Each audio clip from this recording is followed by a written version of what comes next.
Добро. Почитувани представници на медиумите, добар ден и ви благодарам за присуството. Во последниот извештај на Европската комисија пишува дека по се изгледа владата во изминатите месеци натрупала значителен износ на обврски што не ги платила. Пишува дека пристапот со кој владата настапи, каде што се намалуваат приходите на буџетот, а се зголемува трошењето, е неодржлив на среден рок. Пишува дека квалитетот на јавните финансии е влошен. Од друга страна, највисоки представници на владата изјавуваа дека земјите кои имале аранжман со Меѓународниот монетарен фонд не се справиле подобро со кризата од оние земји што немале аранжман. Со тоа владата кажа што мисли за ММФ и директно ги омалуваше неговите напори да им помогне на земјите да излезат од кризата. Исто така, владата велеше дека било каков аранжман со ММФ е лош за имиџот на државата. Сега, владата тропна на вратата на ММФ и вели дека соработката со него ќе го зајакнела имиџот на земјата. Со тоа, по кој знае кој пат, владата се демантираше самата себе си.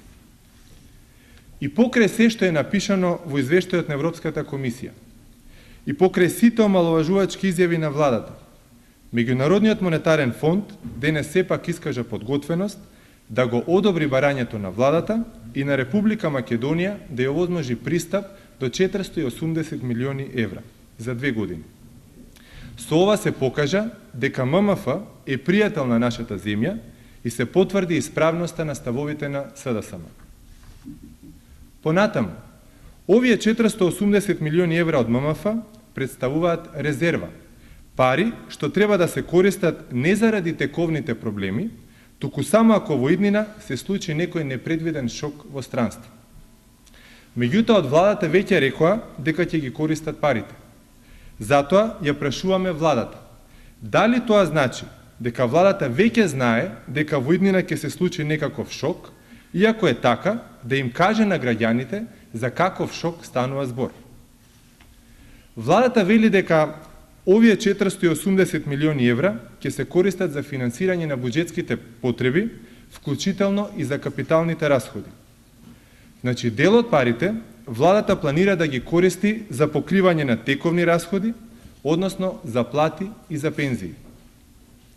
Знаејќи го расипничкиот карактер на владата на премиерот Груевски, најостро ја предупредуваме да се однесува максимално одговорно во поглед на трошењето на парите и задолжувањето кон странство.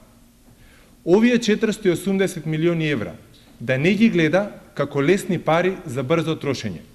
Тие не се подарок, туку кредит и ќе треба да се враќаат.